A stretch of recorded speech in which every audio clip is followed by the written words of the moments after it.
This is Kenny Bayless, known as Kenny B, and we are here with the official call. And today's fight tip is about hand wrapping, mostly about inspectors, because the inspectors are the ones that watch the hand wrappings and the gloving up, and they got other duties because they have been assigned by the state to do what they do. And apparently, there was some controversy or made up controversy in regards to a fighter and his wraps. Apparently, after the fight, he took one wrap off and left the other wrap on. Now, I'm going to share with you what a inspector does. Why?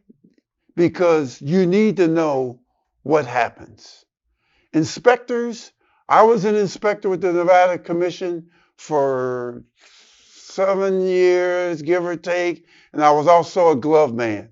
So I was around the dressing rooms. I saw what would go on with the way trainers would wrap a fighter's hand, and believe me, I've seen some artwork in how our fighter's hand has gotten wrapped. Matter of fact, and I just want to give you the routine as to what inspectors' jobs and what they do. Inspectors are in the dressing room before the fighters arrive. And it could be a dressing room with several fighters. It could be one single room for a particular fighter, but the inspectors are there. When a trainer gets to a dressing room with his fighter, he cannot start wrapping that hand up until an inspector is present and is witnessing it. If that trainer gets to the dressing room and gets that hand halfway wrapped and there's no inspector there, the inspector can say, take the wrap off and start all over again. Because they have to be there to see the very start of them wrapping that hand. Now, also, trainers know, and if they don't, the inspector will let them know how much gauze they can put on that hand wrap and how much tape can be put on that hand wrap. So the inspector is there to make sure that that trainer is not going to put more on that hand than what needs to be. That's the inspector's job. So the inspector is there. The trainer comes in with his fighter. He says to the inspector, I'm ready to wrap. They get set up. The trainer will take out his gauze, take out his tape, whatever he uses to plan. The inspector can look at it. The inspector can take it and put it in his hands and feel it and make sure that everything is on the up and up. So now the trainer starts wrapping the hand. Depending upon the condition of a fighter's hand will dictate how a trainer will wrap it. For an example, if I ball my fist up, you can see that this knuckle sticks up higher than the knuckle to my left or the knuckles to my right. So when if a trainer was wrapping my hand, he would put extra padding in this area because so that he can protect it, protect the knuckle. And because different fighters' hands are different, this knuckle could extend higher than this knuckle. It just depends upon who the fighter's hand is. Now, when the trainer is wrapping the hands, there's a thing that they call butterflying to protect the knuckles. And as he has that gauze, he can rotate the gauze back and forth, which is called butterflying, to protect the knuckles. And then once he has used the amount that he feels that's adequate enough to protect the knuckles, they will take strips and pull strips down between the fingers so that they can pull it tight and prepare. Here, let me take my Hall of Fame ring off. And so that they can compare the knuckles and make sure that the padding is on the knuckles and it's secure and it will not move around. Now, there's another way they can protect the knuckles. A trainer can pre-butterfly a pad and have it sitting to the side. And once the trainer, in the hand wraps, protect the wrists, protect the forehand, and then take that pad and stick it on top of the knuckles where they choose that's going to be more helpful for that fighter not getting injured, and then work the gauze into that, as well as putting the strips between the fingers. And then once that, then the trainer will take the tape. And the trainer will take that tape and will now work around the wrists, around the back of the hand, as well as, they all have their own styles around the thumb, etc. Well, a lot of trainers will open up and will cut a little section out so that the fighter can ball his fists up and can be, and when he strikes an object, that the fist will absorb full impact, not on the left side of the balled up fist or the right side, but full impact, which allows that fighter to get full impact when he hits his opponent. Now, when that hand is wrapped and that trainer is completed wrapping the hand, the inspector will take a marking pen, a Sharpie, and will draw some lines, scratch it across, initial it, and will date it, which means that that trainer cannot touch that hand wrap again. If that fighter says it doesn't feel right, they have to let the inspector know. The inspector will give them the option or give them the approval to take it off or redo it. And when it's redone, that inspector will take that Sharpie, scratch it, initial it, and that hand cannot be touched again. The same thing happens on both hands. Once they're done, in the presence of an inspector, that inspector will take that Sharpie, will draw lines on it, however way he chooses, put his initials, and date it, which means that it cannot be touched. Now, same thing happens when the trainer is ready to glove his fighter up. The gloves will be in the possession of the inspector. The trainer will say to the inspector, we're ready to glove up. The inspector will give him the gloves. The inspector will be present when he takes his hand, sticks his hand in that glove, lace it up, string and tie it up. The inspector is present. And when the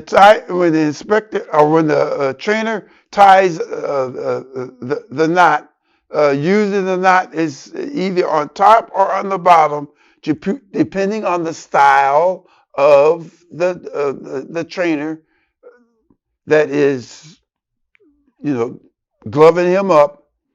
The inspector will make sure that there's no knots anywhere when they tie that glove up, so that it will not be used as a weapon to the opponent. When he's all taped up, the inspector will take a Sharpie again, will mark it, and initial it. Now, those gloves cannot be touched again. Like I said, if there's something that the fighter is complaining about, the trainer has to let the inspector know. The inspector takes the tape off to let them readjust it, but the inspector has the final word once he initials it and dates it. Now, the inspectors, when it comes time for that fighter to fight, will be with that fighter all the way out to the ring, during the fight, and all the way back to the ring. Some fighters will take their gloves off in the ring after the fight. Some fighters will walk back to the dressing room. But when the fight is over, in the situation of this controversy apparently that has been brought up because the fighter took one glove off but didn't take the other glove off. Listen, when I was an inspector with the Nevada Commission and the fighter's taking a glove off and the ring announcer is announcing who the winner is, and I'm sure this is what happened. They announced the winner when they took one glove off, and now the fighter is in celebration because they announced him as the winner. So he's celebrating, and they haven't taken the glove off on the other hand, or have not taken the wrap off on the other hand. That's no big deal. They just announced him winning after one glove or one glove was taken off of his hand. So it's kind of like you're pulling at straws. You're creating a controversy over something that there is no controversy to make an issue about. The glove just happened to go off prior to the announcing of the winner, and the fighter wanted to celebrate. There's nothing wrong with the hand wraps because the hand wraps was watched from the time that fighter or the trainer started wrapping the hand. I will say this. There have been things that have happened in the past, and I know for a lot of boxing fans, they'll say, what about when Antonio Margarito fought Miguel Cotto? I did the first fight. The first fight was a war. Miguel Cotto started out winning the early rounds, and Antonio Margarito made him, well, I won't say made him quit, but Miguel Cotto took a knee, then he took a second knee, and I ended up stopping the fight. Antonio Margarito's second fight was at the Staples Center, and he was fighting against Sugar Shane Mosley. In the dressing room, there was an inspector present when Antonio Margarito was getting his hand wrapped. When I mentioned about the butterfly, the trainer can do it while the roll is in his hand, or he could have already made a pre-pad butterfly and take it and put it on top and then work it into the gauze. In this situation, when the trainer took the pad and put it on Antonio Margarito's knuckles and was going to work it into the gauze, something had slipped out. And that had slipped out apparently was plaster Paris. So is it possible that a trainer can try it? Well, apparently Antonio Margarito's trainer tried it because he was caught. And Antonio Margarito was fined, I believe, $1,000 and was suspended for a year for that act that the trainer did. Antonio Margarito said he knew nothing about what his trainer was doing when it came to wrapping his hand, other than when his hands got wrapped, they felt fine, and that was it. But can it be? Is it possible? Sure, it can be, and it's possible. because it has already been tried. So that's kind of a warning and a learning lesson to inspectors that take nothing for granted, because in some cases, not in a lot of cases, but in some cases, um, trainers could try anything. So, fight fans, this is our rat tip for today about inspectors on the official call, and we'll see you next time.